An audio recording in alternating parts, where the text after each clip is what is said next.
He was escorting his fiancée home until the Duke saw his exiled love crossing the street with his twins. The carriage stopped, not because the driver pulled the reins, not because the horses sensed danger. It stopped because Tobias Wyndham, the 6th Duke of Kenterley, slammed his fist against the roof so hard that the entire vehicle lurched to a halt in the middle of Grosvenor Street.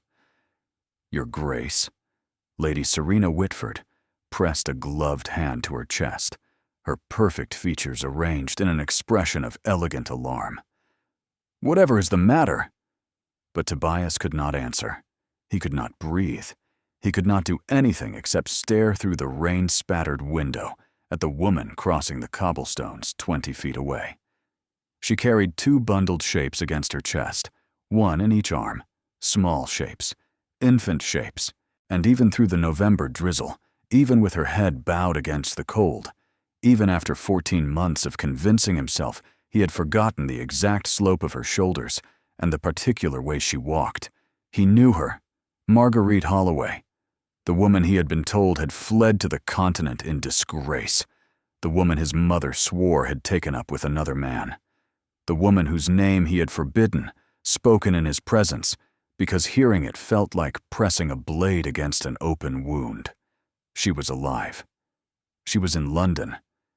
And she was carrying 2 babies through the rain as if the most powerful Duke in England were not watching her from 30 paces away. One of the infants began to fuss. Marguerite stopped in the middle of the crossing, shifted both bundles to one arm with practiced ease, and began stroking the crying baby's cheek. Her lips moved.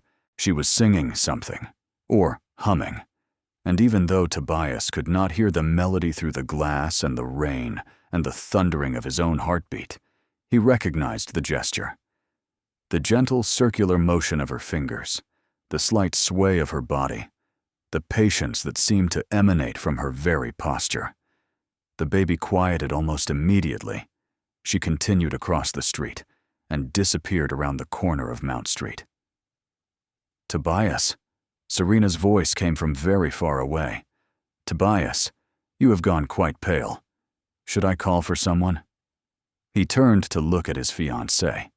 Lady Serena Whitford, daughter of the Earl of Bridgewell, was everything a future duchess should be. Beautiful in that porcelain way that society valued. Well-connected, impeccably bred, utterly uncomplicated by the sort of emotional demands that had driven him from his last attachment. She was also staring at him as if he had suddenly sprouted a second head. "Forgive me." The words came out hoarse. "I thought I saw someone I knew. Someone distressing, clearly." Serena's gaze flickered toward the window, but the street was empty now. Nothing but rain and cobblestones, and the fading echo of whatever had just shattered inside Tobias's chest. "An old acquaintance." "Yes." He rapped twice on the carriage roof. The vehicle lurched forward again. "An old acquaintance." Serena was too well bred to press further. She returned her attention to adjusting the fur trim of her pelisse, though Tobias caught the slight narrowing of her eyes before she looked away. 3 months of courtship had taught her that the Duke of Kenterley answered questions at his own discretion and on his own timeline, which was to say, rarely, and never when the questions touched anything that mattered. It was exactly what he had wanted when he began pursuing her. A woman who would not demand intimacy he could not provide. A wife who would understand that their union was a matter of legacy and lineage, not some foolish romantic entanglement. Now, watching the rain streak down the window while his pulse refused to slow, Tobias wondered if he had wanted the wrong things entirely. Welcome back to the Duke's Revenge, where the coldest hearts burn the hottest. I am so glad you are here with me today for another tale of secrets, obsession, and aristocratic reckoning. Before we begin, tell me, where in the world are you listening from right now? Drop your city and your local time in the comments. I love seeing our community span across continents.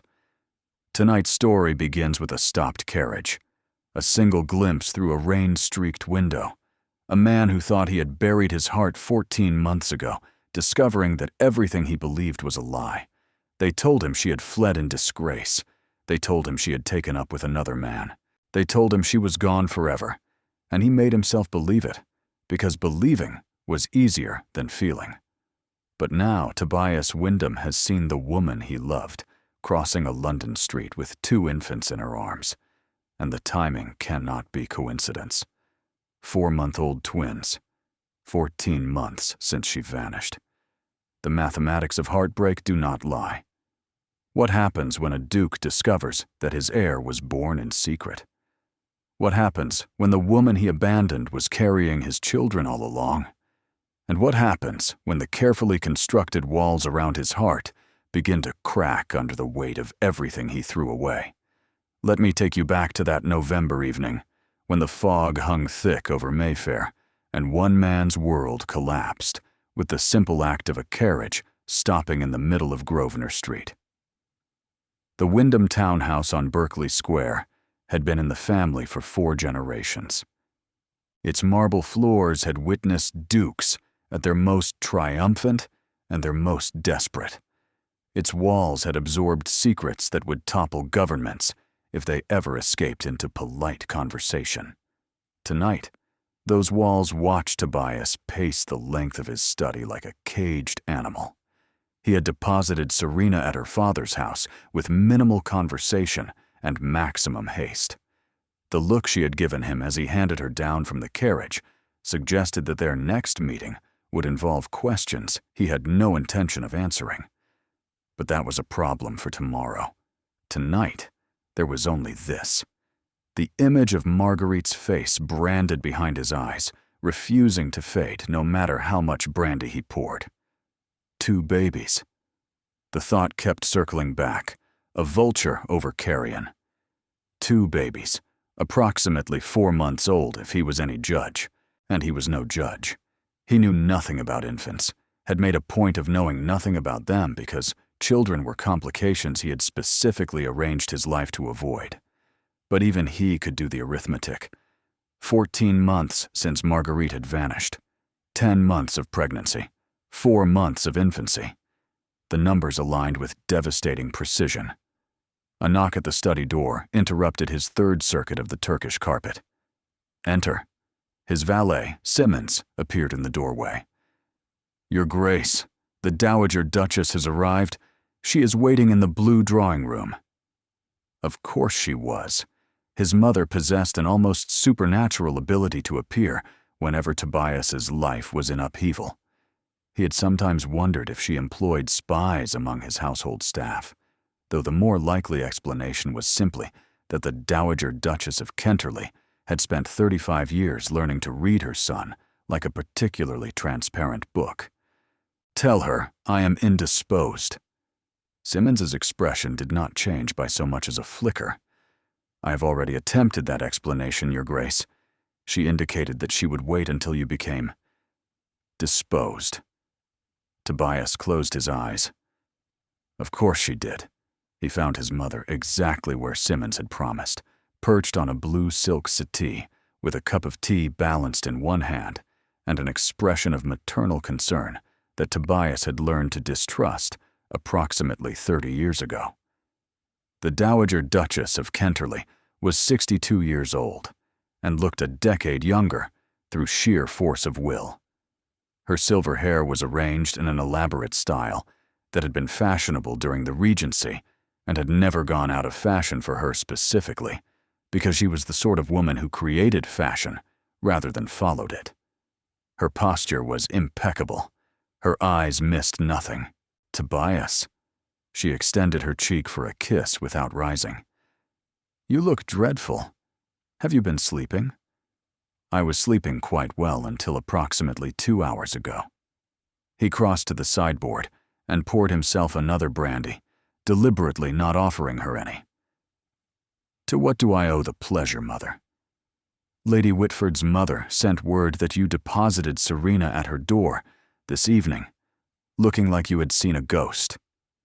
The dowager set down her teacup with a precise click.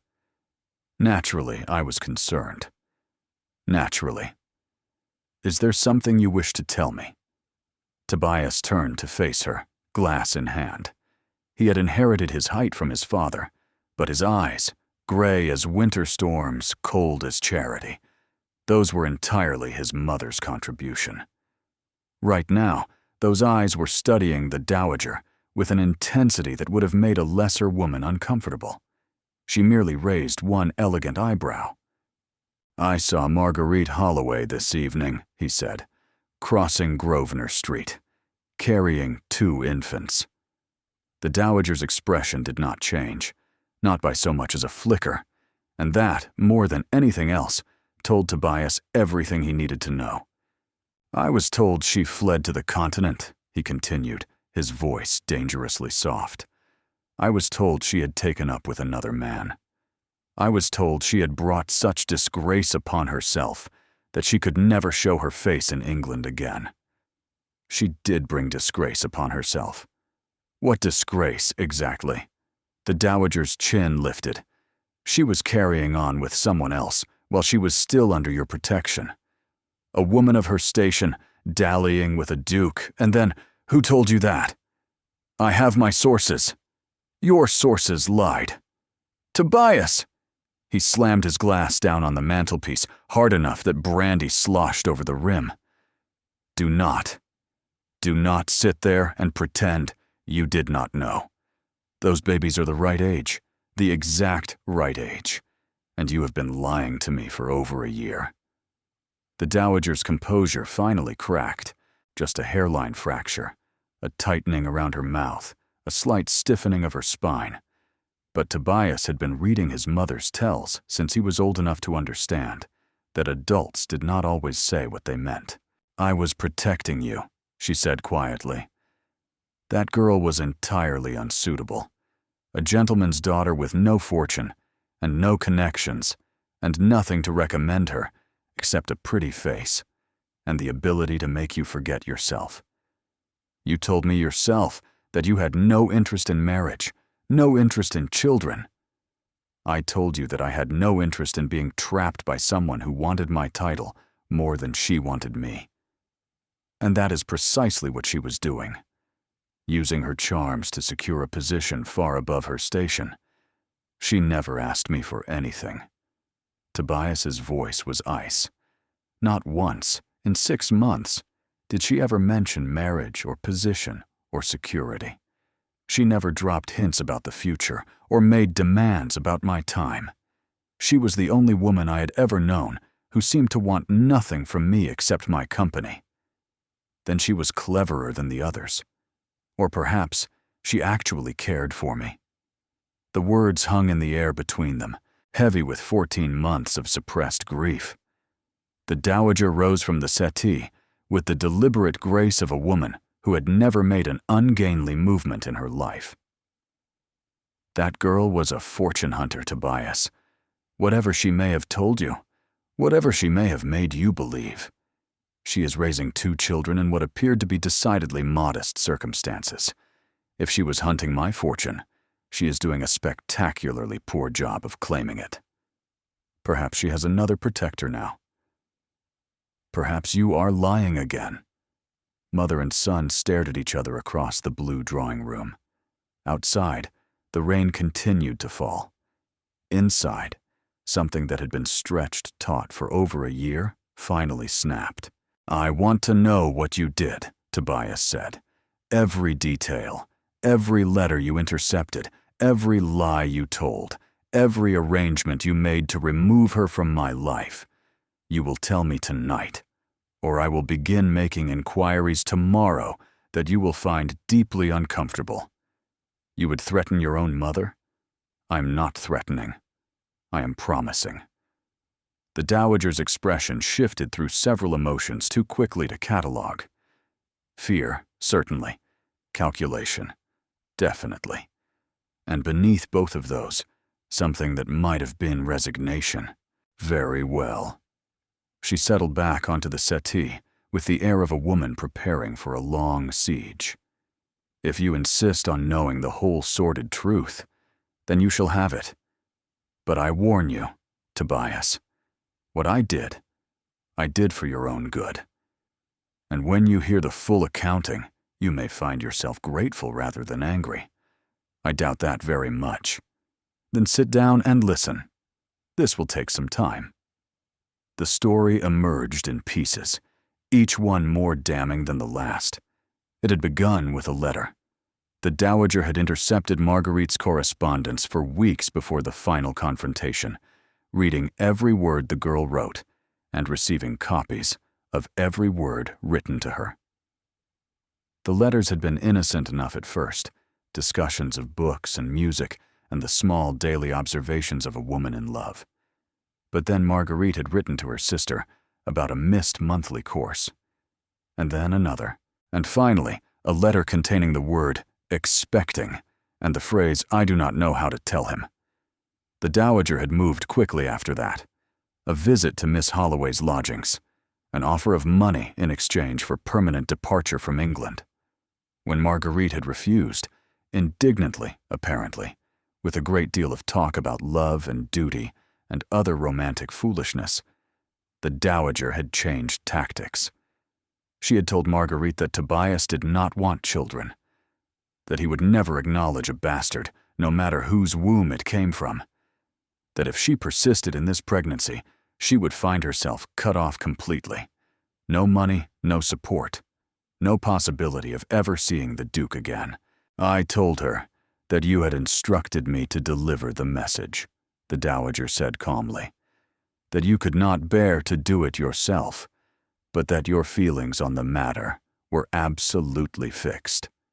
No children, no complications, no messy emotional entanglements that might interfere with your responsibilities as Duke." Tobias felt the blood drain from his face. "You told her that I told her what she needed to hear in order to make the right decision. The right decision being to disappear from my life with my children. The right decision being to free you from an attachment that would have destroyed your reputation and complicated your inheritance. You were already the subject of gossip, Tobias, a duke keeping a mistress of such low birth, spending every spare moment in her company, neglecting your duties to Parliament and your estates. I never neglected anything. You neglected to marry. You neglected to secure the succession. You neglected to behave as a man of your station ought to behave, and all because some pretty little nobody had convinced you that love was more important than legacy." Tobias stood so abruptly that his chair scraped against the floor. "You had no right. I had every right. I am your mother. It is my duty to protect this family from threats both external and internal, and that girl was a threat. She was making you soft, Tobias, making you forget who you are and what you owe to this name. What I owe to this name." He laughed, and the sound was hollow. "Do you know what I have spent the last 14 months doing, Mother? I have been courting the most appropriate, most suitable, most utterly bloodless woman in London. I have been arranging a marriage that will secure the succession and satisfy society and ensure that the Wyndham line continues for another generation. I have been doing everything you wanted me to do, and you should be grateful. I have been miserable." The words tore out of him. "Every single day, every dinner party and every ball and every stilted conversation with a woman I feel nothing for. I wake up in the morning and I think of Meg, and I go to sleep at night and I dream of her, and in between I walk through a life that feels like a prison sentence. But I told myself it was necessary. I told myself that she was gone and I needed to move forward. I told myself that the pain would fade eventually." He crossed to the window and stared out at the rain-soaked street. Somewhere out there, in some modest lodging he could probably find, if he tried hard enough, Marguerite was putting his children to bed. His children. the heirs he had sworn he did not want. "You did not just take her from me," he said quietly. "You took 14 months of their lives. First words, first steps. 14 months of being their father, and I will never get them back. You did not want to be a father. I did not know that I wanted it." He turned to face her. "That is the difference, Mother. I had never considered it because I had never had reason to. But if you had let me choose, if you had given me the truth instead of lies, you would have married her. You would have legitimized those children and made a gentleman's daughter the Duchess of Kenterley. You would have invited scandal and ridicule and the eternal disapproval of everyone whose opinion matters." "Yes," Tobias's voice was very calm. "I probably would have, and I would have been happy. For the first time in my entire miserable life, I might have been actually happy." The Dowager opened her mouth to respond, but Tobias held up a hand. "I do not wish to hear any more tonight. You will leave now, and you will not contact me again until I am ready to speak with you. That may be tomorrow, it may be never. But if I discover that you have made any attempt to interfere with Marguerite or those children, any attempt at all, I will cut you off entirely. No allowance, no access to Kenterley Park, no acknowledgement in public or private. You will be dead to me in every way that matters." "Tobias, you cannot mean—" "I have never meant anything more in my life. Good night, Mother."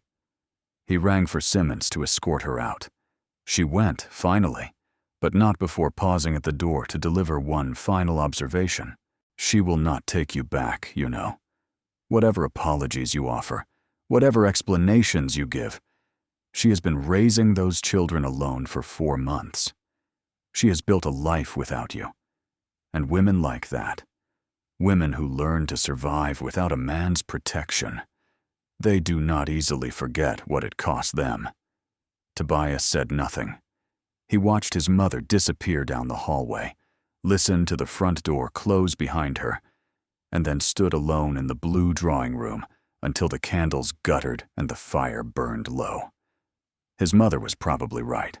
Marguerite probably would not forgive him. But he had to try. Because the alternative, spending the rest of his life wondering what might have been, was no longer something he could bear. Dawn found Tobias in his study, composing a letter that had already been crumpled and restarted 7 times. The words refused to arrange themselves properly. Every sentence seemed either too formal or too familiar, too apologetic or not apologetic enough. He could not find the balance between "I am desperately sorry for what was done in my name" and "I did not know," without sounding like he was making excuses. In the end, he gave up on writing entirely and summoned Mr. Graves. Percival Graves had served as the Wyndham family's man of affairs for nearly 2 decades. He was 53 years old, built like a lamppost, and possessed of a face so utterly forgettable that he could blend into any crowd within seconds. These qualities made him invaluable for tasks that required discretion, and there was no task more delicate than the one Tobias was about to assign. "Your Grace." Graves stood at attention before the desk, his expression revealing nothing. "How may I be of service?" "I need you to find someone, discreetly, without alerting anyone to the fact that I am searching." "Of course, Your Grace. May I ask who?" "Miss Marguerite Holloway. She was known to me approximately 14 months ago. I have reason to believe she is currently residing somewhere in London, likely in modest circumstances. She has 2 infants with her. Twins." Graves's expression did not change by so much as a flicker. "I shall begin inquiries immediately. Is there anything else Your Grace can tell me that might assist in the search?" Tobias hesitated. "She has a sister, Miss Phoebe Holloway. They were close. If Marguerite is in London, her sister may be visiting or assisting with the children." Very good, Your Grace. May I ask what you wish me to do once I have located Miss Holloway? Nothing. Report her location to me, and nothing else. I will handle the rest personally. Graves inclined his head. I understand, Your Grace. I should have information for you within 48 hours. He was as good as his word. The following evening, Graves returned with an address on Wimpole Street, a respectable, if unfashionable neighborhood where gentlewomen of reduced circumstances could maintain some pretense of dignity. Miss Holloway occupied a set of rooms on the second floor, paying her rent on time and keeping largely to herself. She received few visitors, except for a younger woman who matched the description of her sister. She had been seen walking with a double perambulator in Regent's Park, and the local shopkeepers spoke of her with cautious approval. She works, Your Grace, Graves added. Embroidery and fine sewing. She has arrangements with several dress shops to provide detailed work. It appears to be her primary source of income. Tobias absorbed this information in silence. Marguerite, who had been raised as a gentleman's daughter, who had spent her evenings discussing poetry and philosophy with him, who had never had to worry about where her next meal would come from. She was now taking in sewing to feed their children. Thank you, Graves. That will be all. Your Grace. The man hesitated at the door. If I may be so bold, Miss Holloway's situation appears precarious. The rooms are clean, and the children seem well cared for, but there is no evidence of savings or security. Should anything happen to her ability to work, I understand. Tobias's voice was rough. I intend to address the situation personally. Tonight, the building on Wimpole Street was respectable but worn, the kind of place where the paint was always slightly peeling and the stairs always slightly creaked. Tobias climbed to the second floor with a heart pounding so loudly he was certain the entire street could hear it. He had rehearsed what he would say. 100 times on the carriage ride over, he had practiced his opening words. But now, standing before her door, with his fist raised to knock, every carefully crafted sentence evaporated from his mind. She might not let him in. She might slam the door in his face. She might. The door opened before he could knock. Marguerite stood in the doorway, holding a small bag of rubbish and wearing an expression of such profound shock that for a moment neither of them could speak. She looked different. Thinner, certainly. The roundness that had softened her features during their time together had melted away, replaced by sharper angles and deeper shadows beneath her eyes. Her auburn hair was pulled back in a simple knot, practical rather than pretty, and her dress was clean but obviously mended in several places. But her eyes, those green eyes that had haunted his dreams for 14 months, they were the same, and right now they were staring at him with an emotion he could not quite identify. Meg. Her name came out like a prayer, like something sacred that he had not dared speak aloud in far too long. The shock on her face transformed into something harder. She straightened her spine and lifted her chin, and in that gesture, Tobias saw the girl he remembered become a woman he did not yet know. Your Grace. Her voice was ice. What are you doing here? I saw you 2 days ago on Grosvenor Street. You were crossing with... He stopped, swallowed, started again. I need to speak with you. We have nothing to discuss. We have 2 children to discuss. Marguerite's hand tightened on the doorframe. Behind her, Tobias could hear the sounds of infants stirring, small mewling cries and the rustle of blankets. His children. His children were 20 feet away from him, and he had never held them, never seen their faces up close, never heard them cry except through a closed door. They are not your concern, Marguerite said. You made that quite clear 14 months ago. I made nothing clear. I was told nothing. I knew nothing until I saw you on that street, and realized...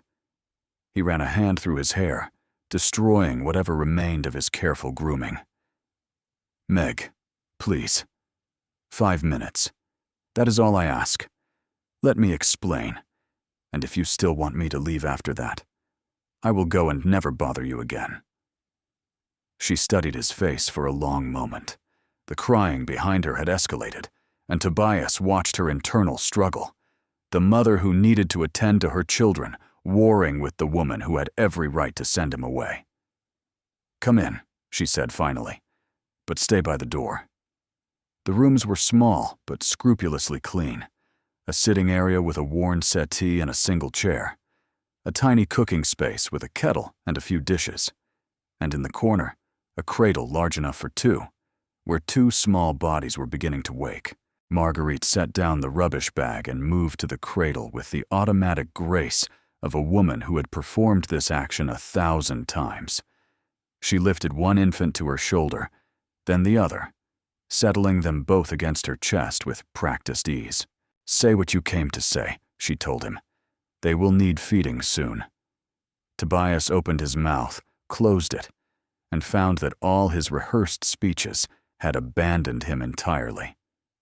"I did not know," he said simply. "I did not know you were pregnant. I did not know my mother had confronted you. I did not know anything until 2 days ago, when I saw you on that street, and the world I thought I understood collapsed entirely." Marguerite's expression did not soften. "Your mother told me that you sent her, that you could not bear to deliver the message yourself, but that your feelings were absolutely fixed. No children, no complications." She lied. "How convenient for you. It is the truth. I swear it on my father's grave, on the Wyndham name, on anything you wish me to swear upon. I was told that you had left London of your own accord, that you had taken up with someone else, that you wanted nothing more to do with me." Something flickered across Marguerite's face. Doubt, perhaps, or the painful possibility of hope. "I wrote to you," she said quietly, 3 times. "Before I knew about the baby, and then twice after. You never responded. I never received any letters. How remarkably thorough your mother was." The bitterness in her voice cut like a blade, but beneath the bitterness, Tobias could hear something else, the echo of a grief as profound as his own. "Meg." He took a step toward her, and stopped when she stiffened. "I cannot undo what was done. I cannot give you back the months you spent alone, or the fear you must have felt, or any of the 1,000 difficulties you have faced raising them without help. But I can." "What?" She cut him off. "What can you possibly do now? Swoop in with your money and your title and your infinite resources and expect gratitude? I have built a life, Tobias, a small life, a difficult life, but mine. I do not need rescue. I am not offering rescue. I am offering—" He stopped. What was he offering, exactly? He had not thought this through. He had been so focused on finding her, on explaining himself, that he had not considered what came next. "I do not know," he admitted. "I do not know what I am offering. But I cannot walk away from this. From them." He nodded toward the babies in her arms. They had quieted now, their small faces turned toward the sound of his voice, with the curious intensity of infants discovering something new. "May I?" His voice cracked. "May I see them? Just see them?" Marguerite hesitated for a long moment. Then, slowly, she turned so that the babies were facing him. The boy was on her left. Dark hair, already thick and unruly, and eyes that were too pale to be brown but too dark to be gray. They would settle into the Wyndham storm gray eventually, Tobias knew. They had the look of his father, his grandfather. Every portrait in the gallery at Kenterley Park. The girl was smaller, more delicate, with wisps of auburn hair that caught the candlelight like her mother's. Her eyes were green, definitely green, even at 4 months. And she was staring at Tobias with an expression of such solemn assessment that he felt suddenly, absurdly, that he was being judged. William and Lily, Marguerite said quietly. William because it was my father's name, and Lily because she was born holding on to her brother's hand like she never intended to let go. They are beautiful. The words were inadequate. Everything was inadequate. He was standing 5 feet away from his children, and he did not know how to cross the distance. They are mine. Marguerite's voice was firm. Whatever claims you think you have, I am not here to take them from you. Then why are you here? Tobias met her eyes. In the candlelight, with her children in her arms, she looked like something out of a Renaissance painting. Madonna and twins, protective and fierce and utterly unreachable. Because I spent 14 months believing that the best parts of my life were gone forever, he said. Because I was so convinced that happiness was not something I deserved that I arranged to marry a woman I feel nothing for. Because I thought I had lost everything, and now I have discovered that everything was hidden from me, and I do not know how to live with that knowledge. He took another step toward her. She did not retreat. I am not asking you to forgive me. I am not asking you to trust me. I am only asking for the chance to prove that the man my mother described, the one who wanted nothing to do with you or his children, that man does not exist. He never existed. I loved you, Meg. I never stopped loving you, even when I thought you had chosen to leave me. Lily made a soft sound and reached toward him with one tiny hand. The gesture was meaningless, probably. Babies reached for everything, but it shattered something inside Tobias's chest nonetheless. I would like to know them, he said. I would like to be part of their lives, not as some distant benefactor who sends money and demands nothing. As their father. The father I should have been from the beginning. Marguerite was silent for a long moment. When she spoke, her voice was very quiet. I spent 4 months convincing myself that I didn't need you, that I was better off alone, that the children and I would build a life that had nothing to do with dukes and dowagers and the world that rejected me. You were not rejected. You were stolen. Does it matter? The result is the same. I learned to survive without you, Tobias. I learned to change 2 nappies at once and survive on 3 hours of sleep and stretch every penny until it screamed. I learned to stop hoping that you would come, stop dreaming that you would find me, stop believing that the love we had was something that could survive your world. And now? She looked at him with those green eyes that had haunted every dream he'd had for over a year. Now, I do not know what to believe. You say your mother lied. You say you never received my letters. You say you loved me. But how do I know that you are not simply saying what I want to hear? How do I know that you will not disappear again the moment your obligations become inconvenient? You do not know. Tobias spread his hands. I cannot prove my intentions with words. I can only prove them with actions, over time, by showing up again and again until you have no choice but to believe me. And if I send you away tonight, if I tell you to leave and never return, then I will go. But I will also ensure that you and the children want for nothing, whether you allow me in your lives or not. I will settle an income on them. I will arrange for their education, their dowries, their futures. I will do everything within my power to give them the advantages I can provide, even if I am never permitted to know them personally. Marguerite's expression flickered. Why? Because they are mine, and because you were. What? She prompted when he trailed off. What was I to you? Tobias looked at the woman who had changed everything about his understanding of happiness and loss. You were the only person who ever made me feel like something other than a title with responsibilities. You were the first thing I thought about in the morning, and the last thing I thought about at night. You were home, Meg, and I've been homeless ever since you left.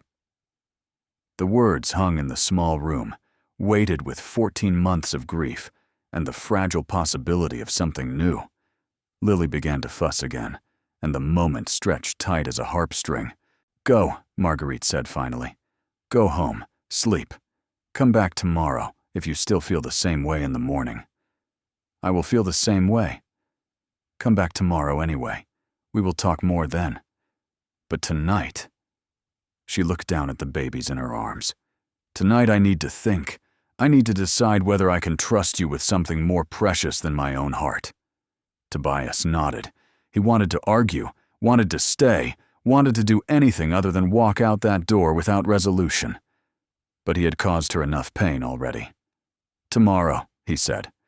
"I will be here at 10 o'clock, if that is agreeable." 10 o'clock? He turned to leave, then paused at the door.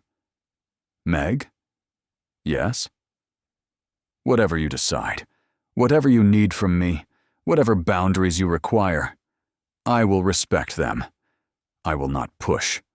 I will not demand. I will not behave as though my title entitles me to anything you are not willing to give freely." She did not respond, but she did not tell him to stop talking either. "I am not the same man I was 14 months ago," he continued. "I am not even the same man I was 2 days ago. Seeing you on that street, realizing what I had lost, it changed something in me. I do not know if I can be the father they deserve. I do not know if I can be the man you once believed I was. But I want to try. I want to try more than I have ever wanted anything in my life." He left before she could respond. The door closed softly behind him, and Tobias stood in the darkened hallway for a long moment, listening to the muffled sounds of his children on the other side of the wall. He had handled that badly, demanding, pushy, exactly the sort of aristocratic entitlement that Marguerite had every right to despise.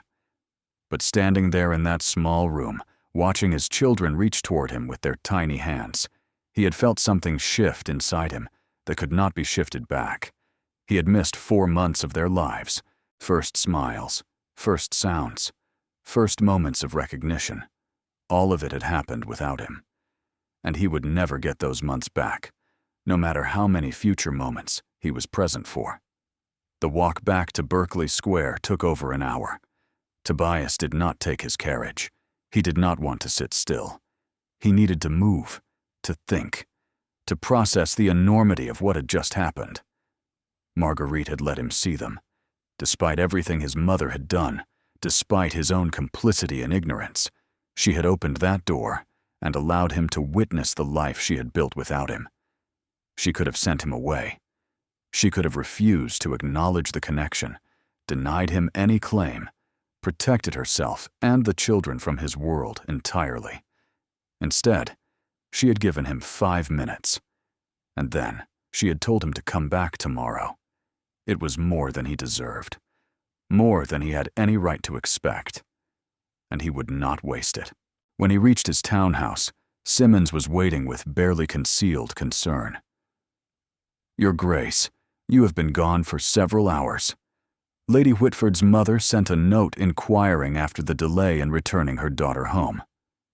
Tobias had completely forgotten about Serena, the woman he was supposed to marry in 6 weeks, the woman he had deposited at her door hours ago with barely a word of explanation. "Send my apologies," he said. "Tell her I was detained by urgent business." "Of course, Your Grace. Is there anything else you require?" "Yes. Cancel all my appointments for the next month. Everything. Parliamentary sessions, business meetings, social engagements. All of it." Simmons's expression flickered with surprise before smoothing back to professional neutrality. "All of them, Your Grace. All of them. And Simmons, if my mother calls or visits, I am not available, under any circumstances. Understood, Your Grace." Tobias climbed the stairs to his study, poured himself another brandy, and sat down to contemplate the complete demolition of the life he had been living. It would not be easy. Breaking an engagement to an earl's daughter would cause scandal. distancing himself from his mother would cause gossip. Acknowledging 2 illegitimate children and elevating their mother to the position of duchess would cause outrage. But as he sat there in the darkness, thinking of Marguerite humming lullabies in her small kitchen, thinking of William's serious gray eyes and Lily's stubborn little chin, Tobias realized that he did not care about any of it. Let them gossip. Let them rage. Let them cut him from every guest list in London. He would have his family, and that would be enough. The weeks that followed became a careful dance of revelation and trust. The first week was awkward. Marguerite kept him at arm's length, allowing him to sit in the corner and watch while she tended to the babies. She answered his questions with the minimum number of words, and she watched him constantly, as if waiting for him to reveal some flaw that would justify sending him away. But he kept coming. He learned that William was the easier baby. He slept longer, ate predictably, and seemed generally content with his lot in life. Lily was the challenge. She fought sleep like a warrior, refused to eat on any schedule that made sense, and possessed a glare that would have done credit to Tobias's grandmother. "She gets that from you," Marguerite observed one afternoon, watching Tobias attempt to coax Lily into accepting a bottle. That look of absolute determination to do everything the hardest possible way. "I have no idea what you are talking about. You reorganized your entire household staff last year because one footman put a flower arrangement in the wrong location." "It was the wrong location. The feng shui was completely—" He stopped. "How do you know about that?" Something almost like a smile crossed Marguerite's face. "I read the society pages, occasionally, when the babies are asleep, and I have nothing better to do." It was the first personal thing she had shared with him. Tobias treasured it like a miser with gold. By the second week, she allowed him to hold William without supervision. The baby was a solid weight in his arms, warm and milk-scented, and utterly trusting in a way that made Tobias's chest ache. He found himself studying his son's face for traces of the Wyndham lineage, and finding them everywhere. The shape of his nose, the set of his jaw, the way his eyebrows drew together when he was concentrating. "He does that when he is trying to decide whether to cry," Marguerite said, watching them. "Give him about 3 seconds to make up his mind." William decided against crying. He blinked up at Tobias with those storm-gray eyes, yawned enormously, and fell asleep against his father's chest. Tobias did not move for an hour. The third week brought a crisis. Lily developed a fever. Not a high fever, not a dangerous fever, but enough of a fever that Marguerite's face went white when she felt her daughter's forehead. She sent for a doctor immediately, and Tobias, who had been reading aloud from the newspaper while William napped, found himself pacing the small sitting room like a caged animal while they waited. "It is probably nothing," he said, more to himself than to Marguerite. "Babies get fevers. It is normal. The doctor will come and say it is nothing." "Stop pacing. You are making me nervous." "I cannot stop pacing. Pacing is the only thing preventing me from running into the street and physically dragging the doctor here faster." Marguerite looked at him, really looked at him, and some of the ice in her expression finally began to thaw. "You actually care," she said, as if the observation surprised her. "Of course I care. She is my daughter. 3 weeks ago, you did not know she existed. 3 weeks ago, I was a different person." He stopped pacing and faced her. "I cannot explain it properly. I cannot describe what it feels like to hold them, to watch them discover the world, to know that they are part of me and I am part of them. It is terrifying and wonderful, and I would do anything, to keep them safe." The doctor arrived before Marguerite could respond. He examined Lily thoroughly, pronounced the fever minor, recommended cool cloths and rest, and departed with instructions to send for him again if things worsened. They did not worsen. By the next morning, Lily was back to her usual imperious self, refusing her bottle on principle and glaring at anyone who suggested she might need sleep. But something had shifted between Tobias and Marguerite. Some wall had come down, or at least developed a crack large enough to let light through. "You should see the nursery at Kenterley Park," he said one evening, watching the twins sleep. "It has not been used in 30 years, but the proportions are excellent. And the gardens, they would love the gardens." Marguerite stiffened. "I am not moving to your estate. I was not suggesting." He stopped, reconsidered. "What I meant was, someday, when you are ready, I would like to show them their heritage, not to take them away from you, never that, but to let them know where they come from. Their heritage." Her voice was flat. "You mean your world, the world that your mother tried to keep me out of, the world that would never accept a seamstress's children as legitimate heirs. They would be legitimate, if you married me."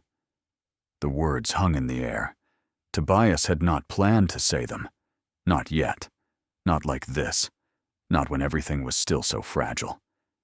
But they were out now, and he could not take them back. Marguerite went very still. "What did you say?" "Marry me." He crossed the room and knelt before her chair, taking her hands in his. "I know I have no right to ask. I know I cannot erase what was done, or give you back the time that was stolen. But I love you, Meg. I have always loved you. And I want to spend the rest of my life proving that I can be the man you deserve. Tobias, you do not have to answer now. You do not have to answer tomorrow, or next week, or even next month. But I want you to know that my intentions are not temporary. I am not offering you a position as my mistress, or some discreet arrangement that protects my reputation at the expense of yours. I am offering you everything. My name, my title, my fortune, everything I have and everything I am. Your mother is no longer part of this discussion. I have made it clear to her that any interference will result in complete estrangement. She may disapprove. Society may whisper. I do not care. I stopped caring about any of that the moment I saw you on Grosvenor Street and realized what I had lost." Marguerite's eyes were bright with tears. "You ask for trust that I cannot give. You ask me to believe that you will not change your mind when the scandal becomes too much, when your peers look down on you, when you realize that being with me means being an outcast in your own world. Then let me earn that trust. Let me prove myself. I will wait as long as you need. I will do whatever you require. But please," his voice cracked, "please do not send me away. I cannot go back to that life. The empty house, the meaningless engagements, the slow suffocation of a future without you in it." A tear slid down her cheek. She did not wipe it away. "I need time," she whispered. "I need to know that this is real, that you mean it, that you will not wake up one morning and decide that the cost is too high. Then I will give you time, as much as you need. And if I decide that I cannot marry you, if I decide that I can accept you as a father to our children, but nothing more." Tobias closed his eyes against the pain of that possibility. "Then I will accept it. It will break me, but I will accept it. Your happiness matters more to me than my own." Marguerite was silent for a long moment. When she spoke again, her voice was very soft. "Come back tomorrow, and the day after. Keep coming, Tobias. Keep showing me who you are now. And maybe someday, I will believe that this is not just another beautiful lie." He raised her hands to his lips and kissed them. "I will be here every day for the rest of my life, if that is what it takes." The weeks that followed became a careful dance of revelation and trust. Every morning, Tobias would arrive at the Wimpole Street rooms precisely at 10 o'clock. He learned to knock softly so as not to wake sleeping babies, learned to let himself in quietly when Marguerite called permission through the door, learned to exist in the small domestic space that had been entirely hers for so long. On the 5th day, she let him feed William. "Hold the bottle at this angle," she instructed, positioning his hands. "Not too steep, or he will take in air. And watch his eyes. When they start to close, he's getting full, even if he keeps sucking." Tobias followed her instructions with the focused intensity he usually reserved for parliamentary negotiations. William, oblivious to the significance of the moment, drank his fill and then promptly spit up on his father's very expensive waistcoat. "That will happen," Marguerite said, handing him a cloth. "Frequently. I do not mind." She studied him for a moment. "No, I do not believe you do." On the 8th day, Lily developed colic. Tobias had never truly understood the phrase "screaming infant" until that night.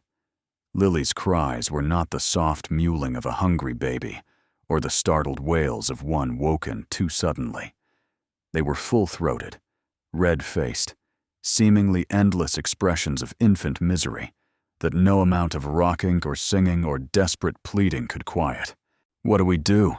Tobias asked, pacing the small sitting room with Lily in his arms, while Marguerite tended to William, who had woken sympathetically and was adding his own unhappy sounds to the chorus. "We wait. We walk. We survive until it passes." "But she is in pain." "The doctor says it is normal. It will last a few weeks and then it will stop. There is nothing to be done except endure." "That is unacceptable. There must be something." Marguerite's laugh was exhausted, but genuine. "Welcome to parenthood, Your Grace. Sometimes there is nothing to be done. Sometimes you simply hold them through the suffering and wait for dawn." They waited together. Tobias walked with Lily while Marguerite walked with William. They traded babies when their arms grew tired. At some point around 3 in the morning, both infants finally succumbed to exhaustion, and Tobias found himself slumped on the settee with a baby in each arm and Marguerite leaning against his shoulder, all 4 of them too spent to move. "This is the worst night of my life," Tobias said quietly. "The nights will get easier, and then harder again when they start teething, and then easier. And then they learn to climb out of their cots, and you will never sleep peacefully again. You make parenthood sound delightful. It is delightful, and terrible, and delightful, often simultaneously." He turned his head to look at her, truly look at her, with her hair escaping its pins and dark circles under her eyes and dried spit up on her shoulder. She was the most beautiful thing he had ever seen. "I would not trade this," he said. "Even the terrible parts. I would not trade any of it." She did not respond, but she also did not move away. And when dawn finally broke through the window, painting the small room in shades of pink and gold, Tobias realized that something fundamental had shifted. He was not just visiting anymore. He was home. On the 12th day, Marguerite asked him about Lady Serena.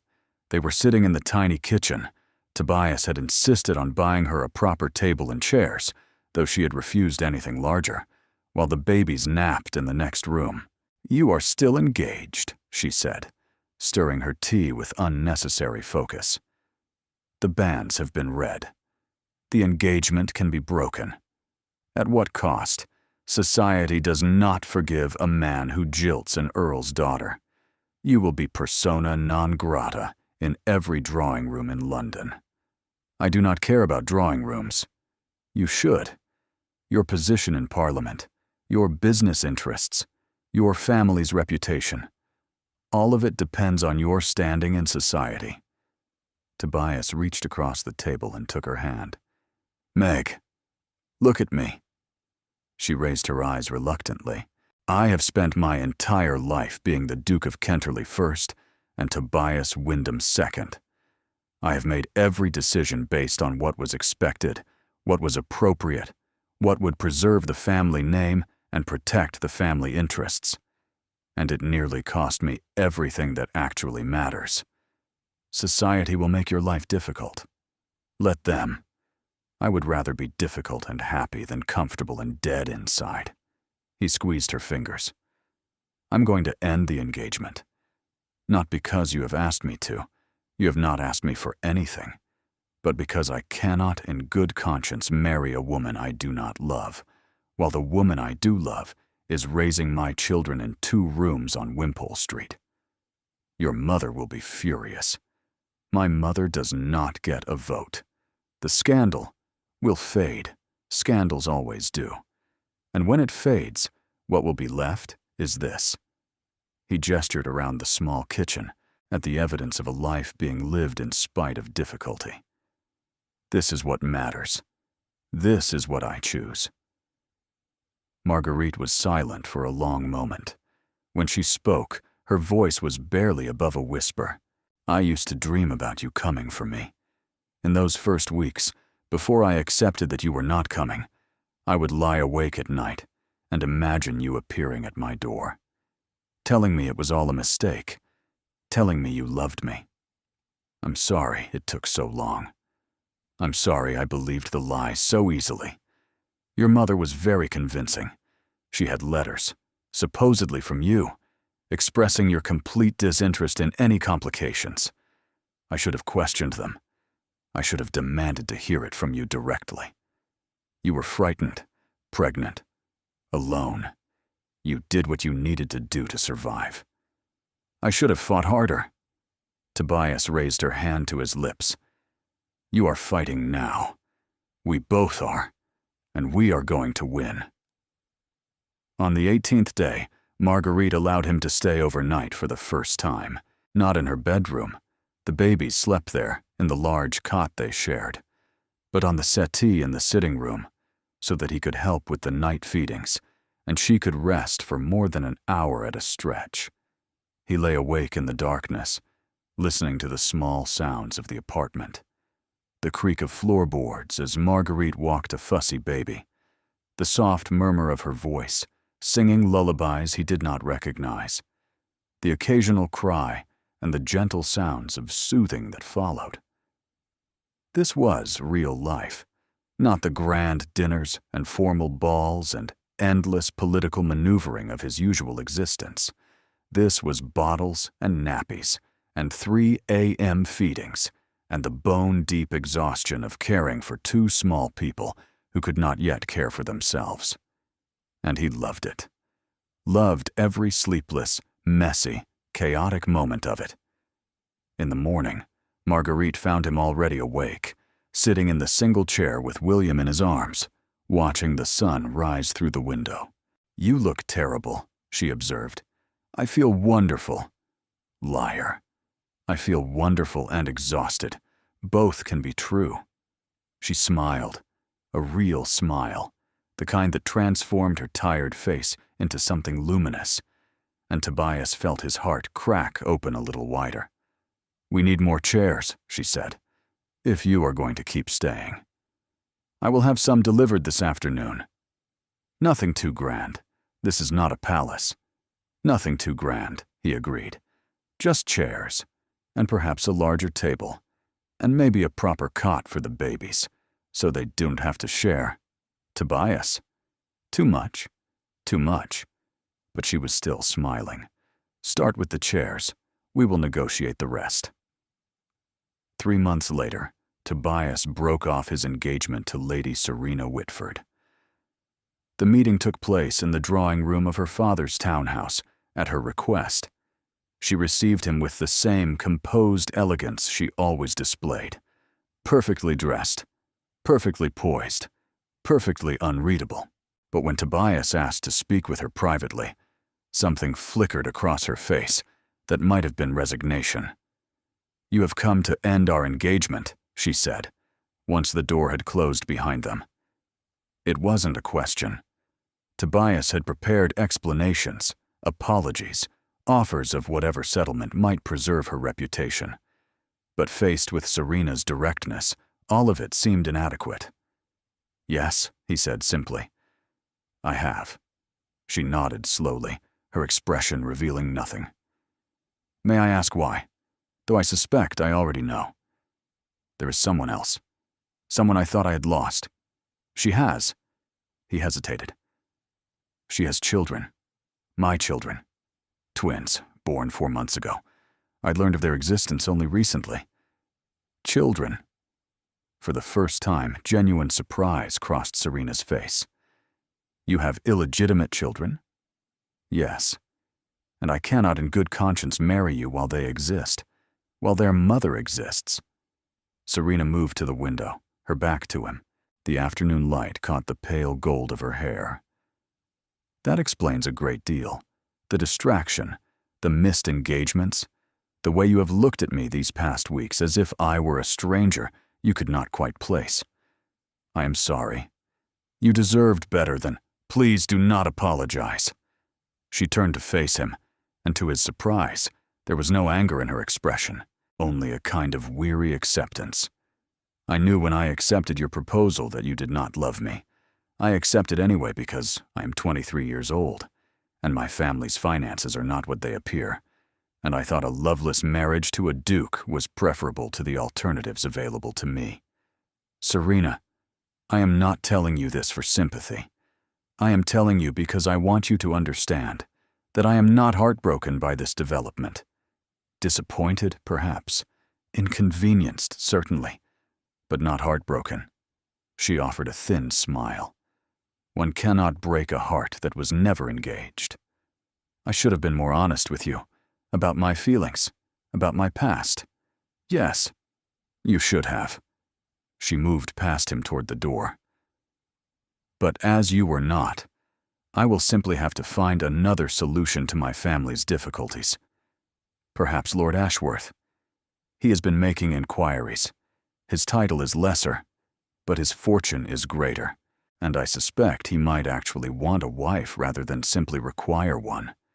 I hope you find happiness, and I hope you find peace. She paused at the door. Your children? Are they well? The twins? The question surprised him. They are. Healthy and strong. Good.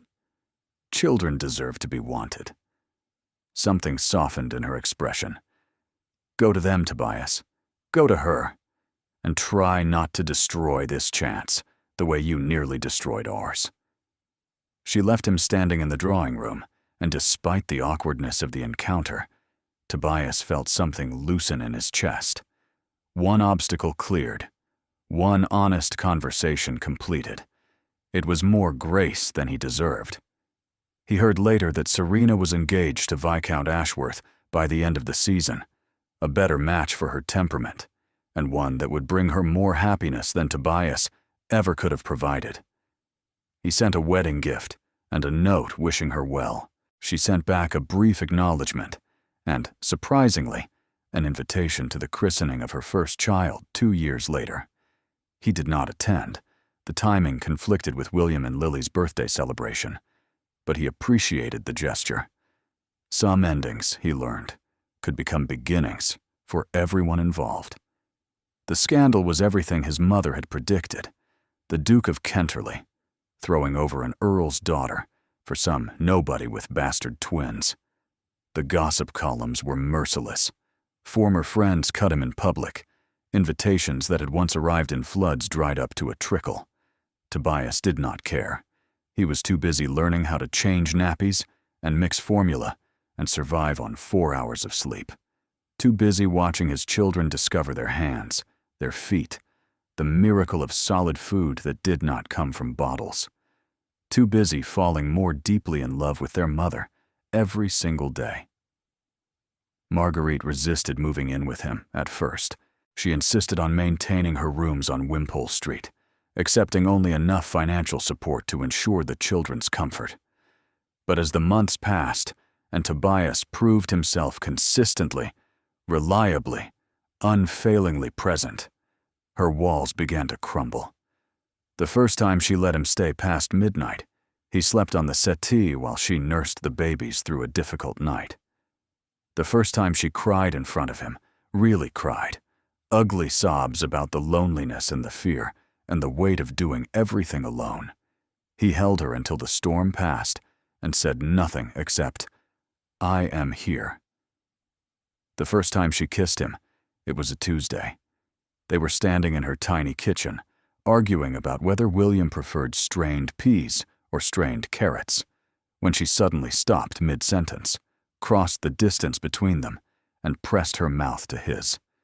The kiss was gentle, tentative, nothing like the passionate encounters of their previous life together, but it was real, and it was given freely. And when it ended, Tobias found that his hands were shaking. "I am starting to believe you," she said quietly. "I am starting to believe that this might actually be real. It is real. I promise you." She pulled back slightly, her expression troubled. But what happens when the scandal becomes too much? When your peers look down on you? When you realize that being with me means being an outcast in your own world? "I do not care about my world. I care about you." You say that now, but I have seen how society works. Tobias, I have seen how it grinds down people who do not conform. How long before you start to resent me for the invitations that stop coming? The friends who cut you in the street? Those were never my friends. They were acquaintances who valued my title more than my character. Losing them is no loss at all. And your position in Parliament, your business interests, your influence, will continue regardless. The men who matter, the ones with actual power, do not care who I marry. They care about results. And I have always delivered results. Marguerite was quiet for a long moment. When she spoke again, her voice was very small. "I am afraid." "Of what?" "Of believing this is real and then having it taken away. I have already lost you once. I do not think I could survive losing you again." Tobias took her face in his hands, forcing her to meet his eyes. "You didn't lose me. I was stolen from you. There is a difference, and I swear to you, on everything I have and everything I am, that no one will ever steal me from you again. Not my mother, not society, not my own cowardice. I am yours, Meg, completely and irrevocably yours." A tear slipped down her cheek. "I want to believe that." "Then believe it. Let yourself believe it." She closed her eyes. When she opened them again, something had shifted in her expression. The fear was still there, but beneath it was something else. Something that looked like hope. "Then ask me again." "Ask you?" "Ask me to marry you. Ask me now, when I am wearing a stained dress and my hair is a disaster and there is probably porridge on my face. Ask me now, when it is just us and the babies and no one watching." Tobias sank to one knee on the kitchen floor, right there among the dirty dishes and the scattered baby toys. "Marguerite Holloway, I have loved you since the first moment I saw you across a ballroom 3 years ago. I was too stupid and too scared to do anything about it then, and I have spent every moment since trying to make up for lost time. Will you marry me? Not because it will legitimize our children or satisfy society or solve any practical problem. Marry me because I love you, because I cannot imagine my life without you, because you and William and Lily are my family, and I want the world to know it." She smiled, a real smile, the first one he had seen since before everything fell apart. "Yes," she said. "Yes, I will marry you." He rose from his knees and pulled her into his arms. The kiss that followed was nothing like their first kisses, years ago, when everything had been new and uncertain. This kiss was a promise, a commitment, a declaration of everything they had survived to reach this moment. When they finally parted, both of them slightly breathless, Lily chose that exact moment to begin crying from the nursery. "Our daughter has impeccable timing," Tobias observed. "She gets that from you. You always had a talent for interrupting romantic moments. I do not recall. The night of the Marchioness's ball? You arrived to escort me to dinner precisely as I was finishing a very sentimental letter about my feelings for you. You never mentioned a letter. Because you arrived, and I was so flustered I spilled ink all over it and had to throw it away. Marguerite pulled back, wiping her eyes. Go to your daughter. I need a moment to compose myself. Tobias found Lily standing in her cot. She had recently learned to pull herself upright and was tremendously proud of this accomplishment, crying not from distress, but from indignation that her brother was still asleep while she was awake. Papa is here, he said, lifting her into his arms. What is all this fuss about? Lily responded with a string of babble that contained no recognizable words, but conveyed her complaints with perfect clarity. I see. William is being inconsiderate by sleeping. How dare he? More babble, increasingly emphatic. Yes, I understand completely. Sleeping when you want company is a grave offense. William, perhaps sensing that he was being discussed unfavorably, chose that moment to wake up. He blinked at his father with the confused expression of someone emerging from a deep sleep, then smiled his gummy smile and reached up to be held. And good morning to you as well, Tobias said, managing to balance both babies in his arms. Your mother and I have news. I have asked her to marry me, and she has said yes. The babies stared at him with identical expressions of mild interest before returning to their more pressing concerns, namely, whether breakfast was forthcoming. You are not impressed, Tobias observed. Your father has just become engaged to the love of his life, and you are thinking about milk. They have their priorities straight, Marguerite said from the doorway. Her eyes were still red-rimmed, but she was smiling.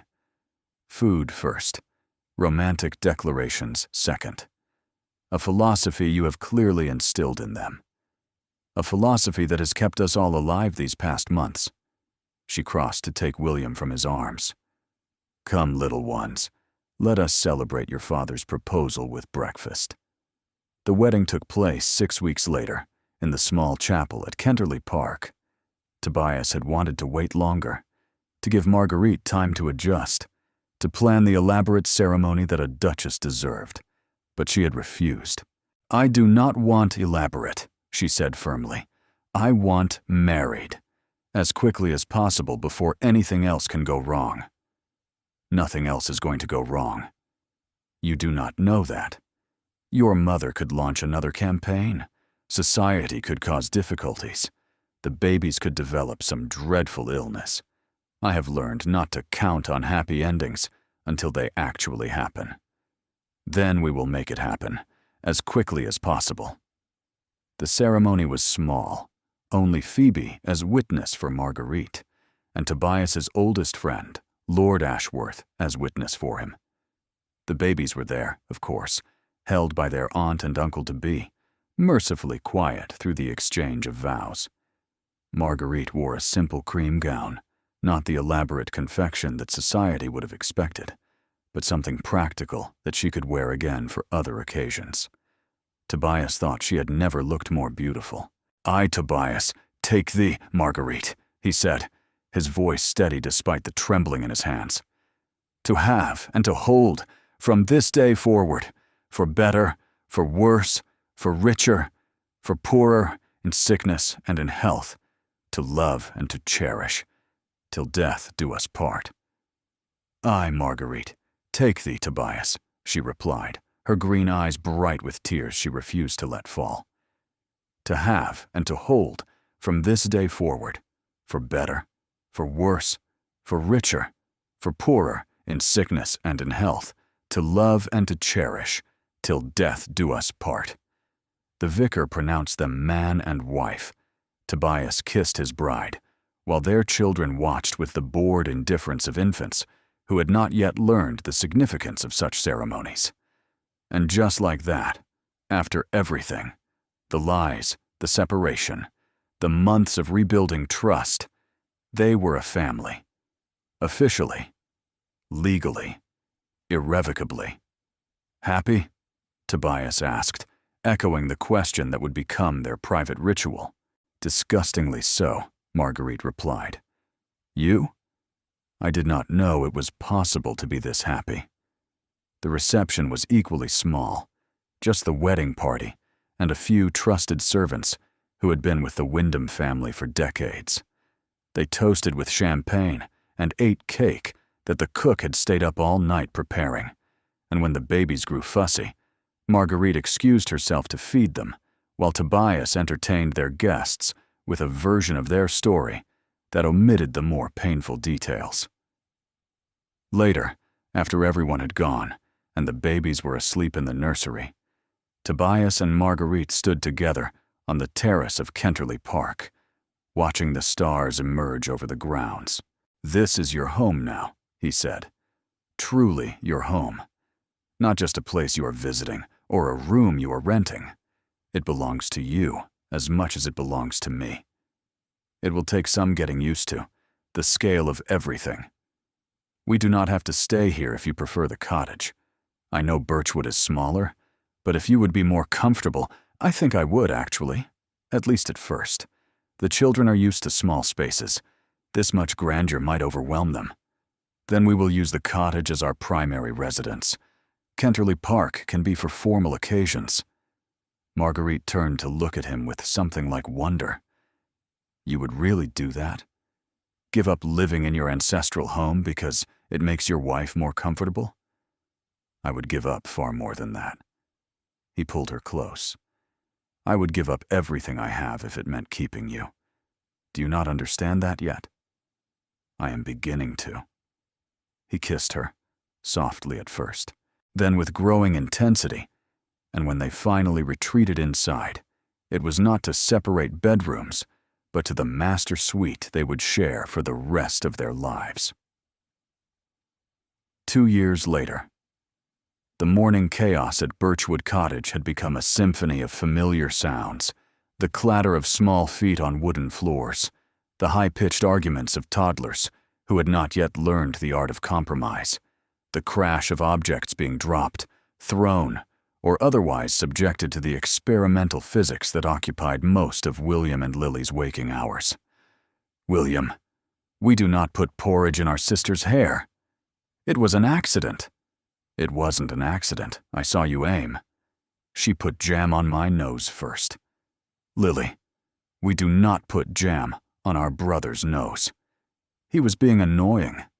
Tobias stood in the doorway of the breakfast room, watching his wife attempt to restore order to a situation that had clearly progressed beyond the point of easy restoration. Marguerite's hair had come loose from its pins. There was what appeared to be stewed apple on her left sleeve, and both twins were in full theatrical mode, William with his arms crossed and his lower lip jutting out, Lily standing on her chair and pointing accusingly at her brother. "He started it," Lily declared. "He said my hair looks like a bird's nest." "It does look like a bird's nest," William muttered. "I was being observational." "You were being mean." "Observational is not mean. Papa says observation is the foundation of scientific inquiry. I do not care about scientific inquiry. You put porridge in my hair. That was an accident." "It was not an accident. You used a spoon. Accidents do not involve spoons." "Shall I intervene?" Tobias offered. "Please, I need to change before the porridge permanently bonds to this dress." Tobias stepped into the chaos with the practiced calm of a man who had learned, over 2 years, that small children responded better to quiet authority than to shouting. "William, Lily, look at me." The arguing subsided. Both children turned guilty faces toward their father, William's expression carefully neutral, Lily's still radiating righteous indignation. "What is the rule about food?" "Food goes in mouths," William recited, his tone suggesting he was merely stating a fact rather than admitting wrongdoing. "And?" "Not in sister's hair," Lily added pointedly, glaring at her brother. "Not in anyone's hair. William, Was your observation about Lily's hair kind? William considered this with the serious deliberation he brought to every question. It was accurate. That is not what I asked. A long pause. No, it was not kind. And Lily was standing on your chair and shouting an appropriate response? It felt appropriate, Lily said. My feelings were hurt. I understand your feelings were hurt. But what is the rule about chairs? Chairs are for sitting, she admitted reluctantly, not standing. Correct. Now you will both apologize, sincerely, and then you will help clean up this mess. Understood? Yes, Papa. William turned to his sister with the formal gravity of a diplomat ending a war. I apologize for making an unkind observation about your hair, even though it was accurate. Your hair is acceptable. That is not a real apology. William, Tobias said warningly. William sighed. I apologize. Your hair is nice. Sometimes. Lily considered this, then nodded regally. I accept your apology, and I apologize for shouting, even though you deserved it. Lily, fine, I apologize for shouting, without qualifications. The apologies were followed by the fierce hug that only siblings could manage, transitioning from sworn enemies to best friends in the span of seconds. Tobias watched them toddle off to find cleaning cloths, already debating whether butterflies counted as insects or constituted their own category entirely. You are better at that than I am, Marguerite said, returning in a fresh dress. How do you stay so calm? Years of parliamentary debate.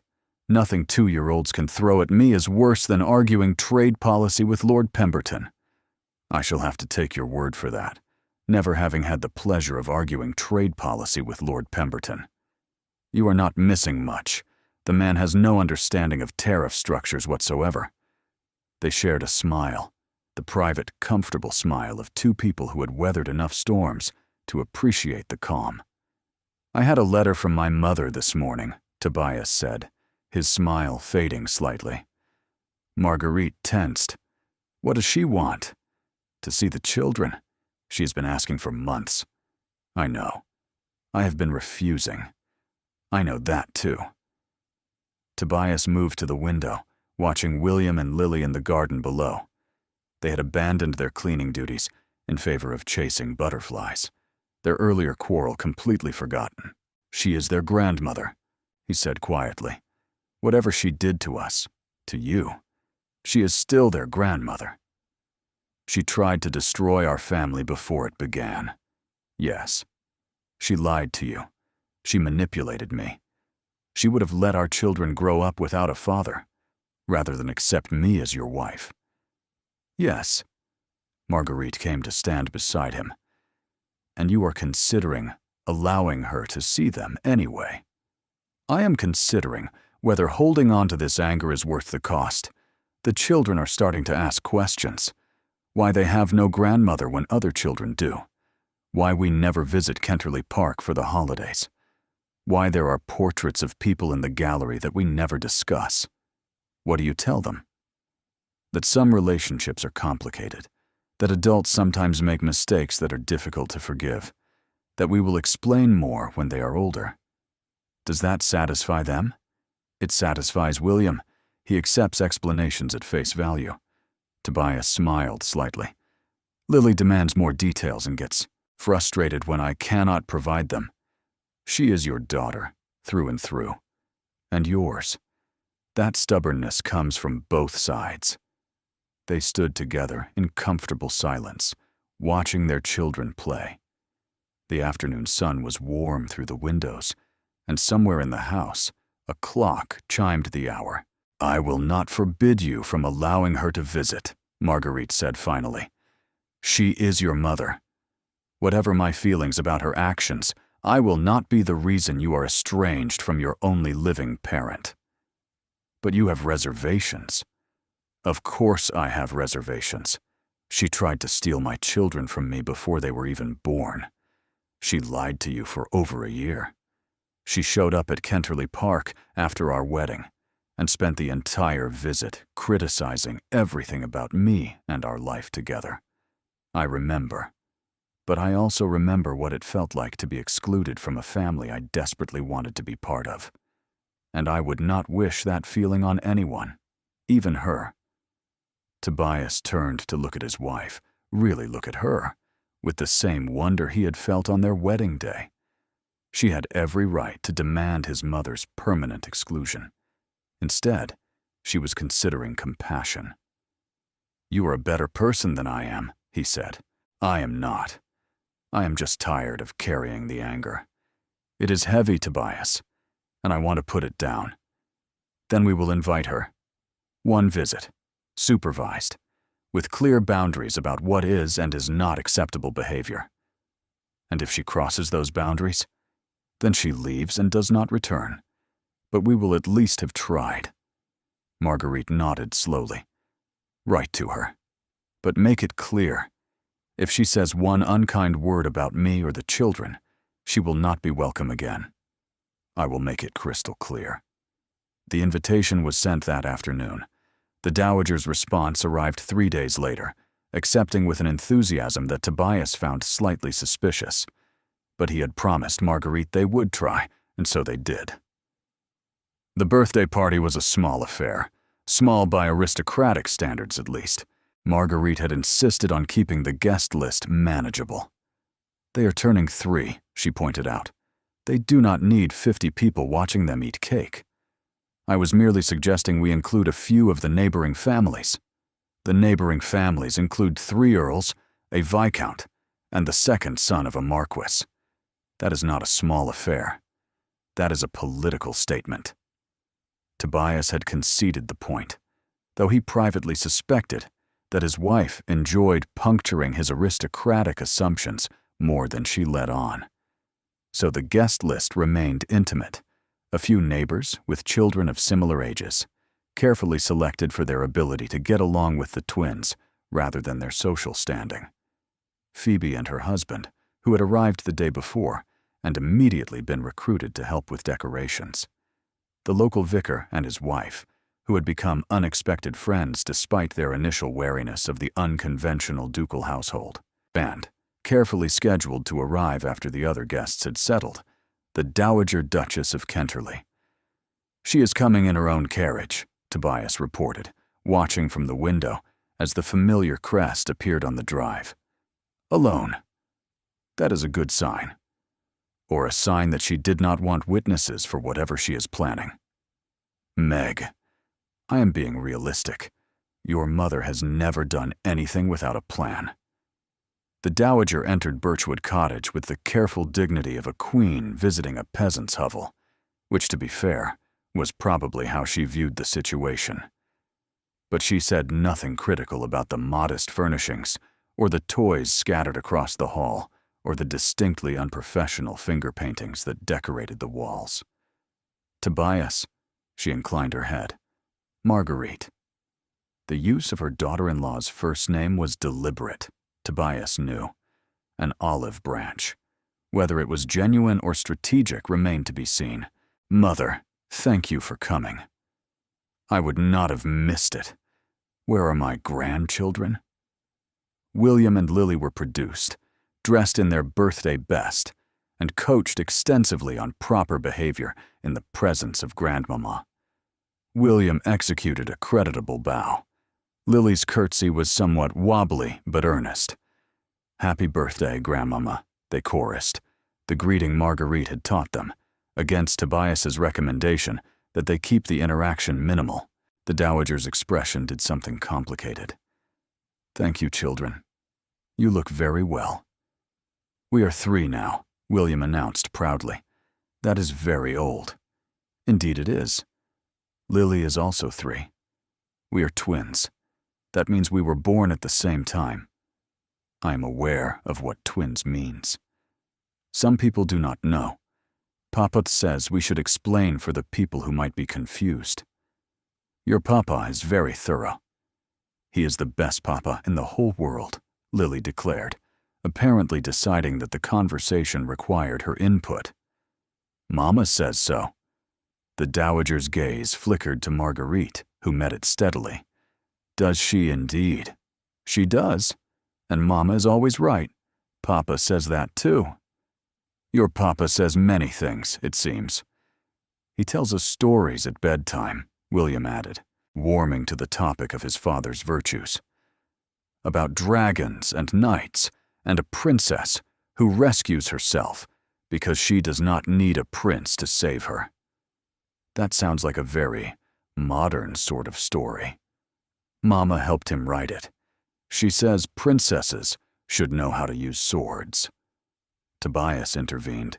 Before the conversation could veer further into territory his mother would find objectionable. Why don't you show Grandmama the garden? You can tell her about the flowers you planted. The twins seized this suggestion with enthusiasm, each grabbing one of the dowager's hands and tugging her toward the back door with more force than dignity. She went, looking slightly startled, but not displeased. That went better than expected, Marguerite observed quietly. The day is young. Pessimist. Realist. I know my mother. But as the afternoon progressed, Tobias found his pessimism increasingly difficult to maintain. The dowager sat through games and songs and the controlled chaos of small children with patience that seemed genuine rather than performed. She accepted a slice of somewhat lopsided birthday cake from Lily without comment on its asymmetry.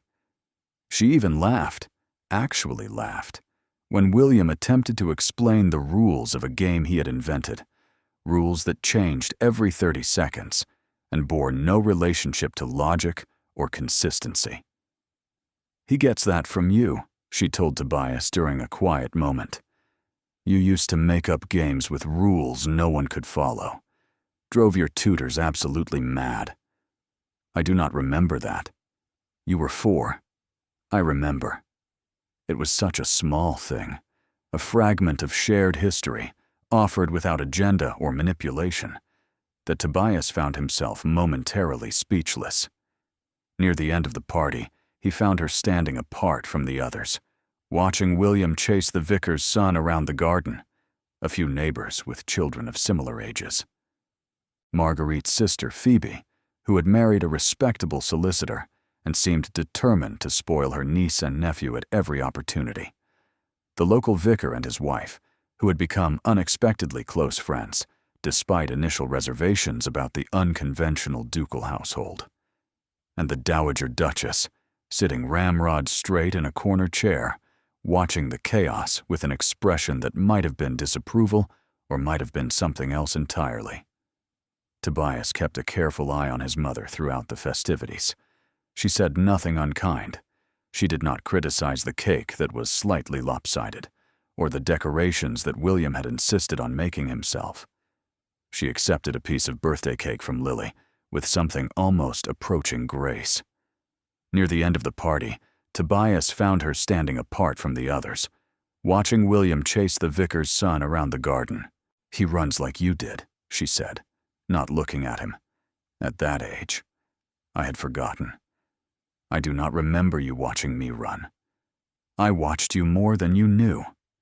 The dowager's voice was very quiet. I know you believe I did not love you, that I saw you only as an heir, a responsibility, a title to be preserved. But I loved you, Tobias. In my own damaged, inadequate way, I loved you. You had a strange way of showing it. I know. She turned to face him, and for the first time in his life, Tobias saw genuine vulnerability in his mother's eyes. I told myself I was protecting you, protecting the family. But the truth is, I was afraid. Your father was cold and distant, and I thought that was what love looked like. When I saw you with that girl, saw how much you cared for her, I was terrified. Because if you could love like that, fully, openly, without reservation, then it meant I had failed. It meant everything I believed about love and marriage and family was wrong. It was wrong. I know that now. The dowager's gaze returned to her grandson. Looking at them, at the life you have built with her, I can see what I missed, what I never allowed myself to have. Tobias did not know how to respond. Part of him wanted to accept this overture, to believe that his mother was capable of change.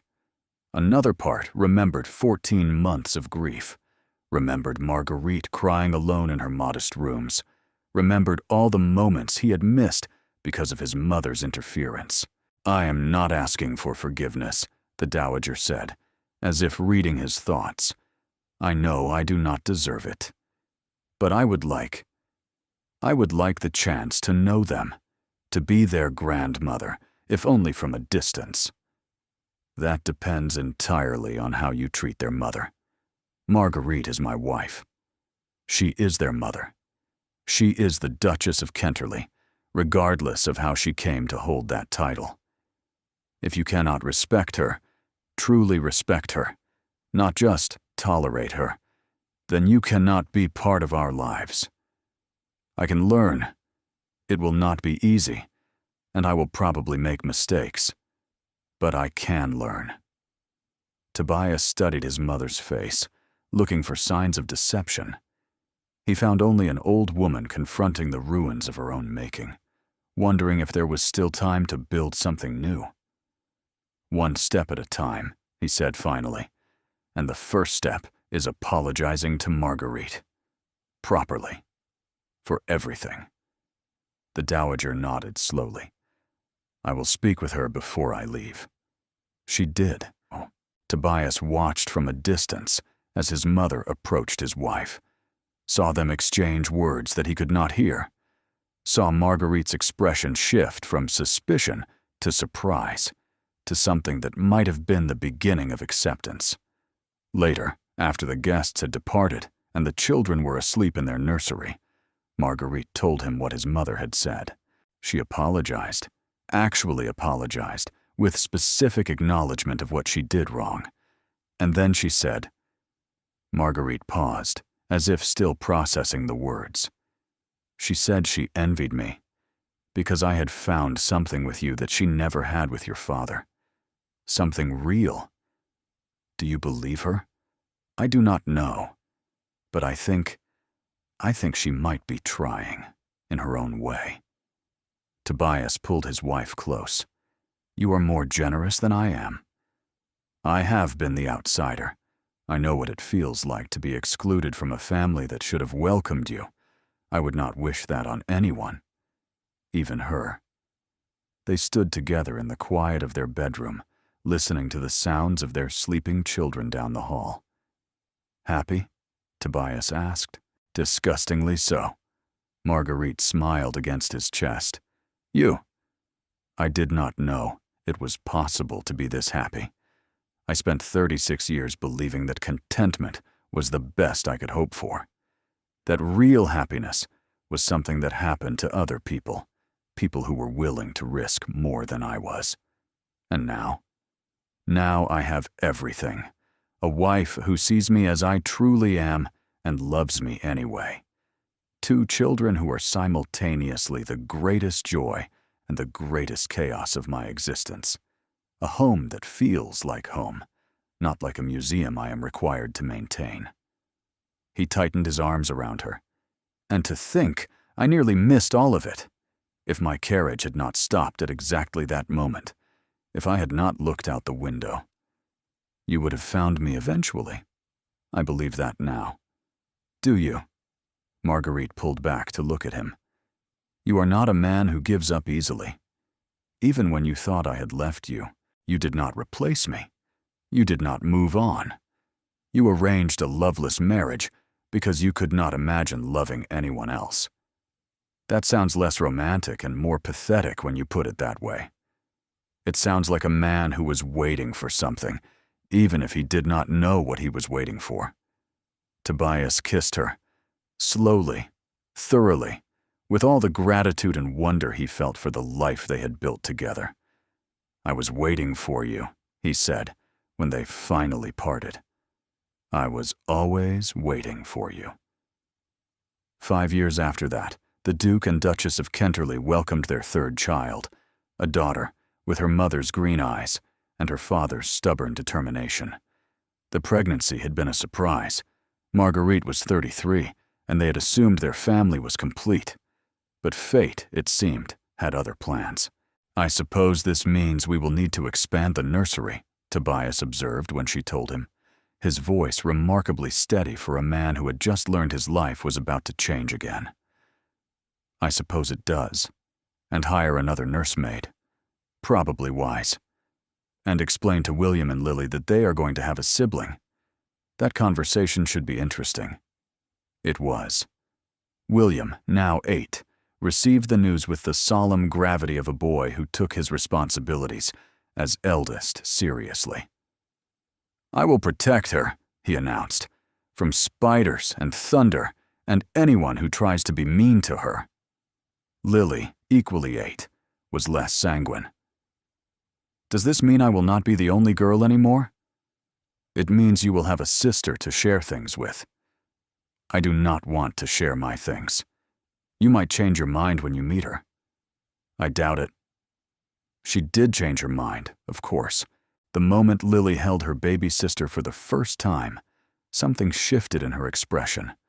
The same fierce protectiveness that had always characterized her relationship with William, now extended to include this tiny new person. "She is very small," Lily observed. "She will grow. Her hands are like little stars.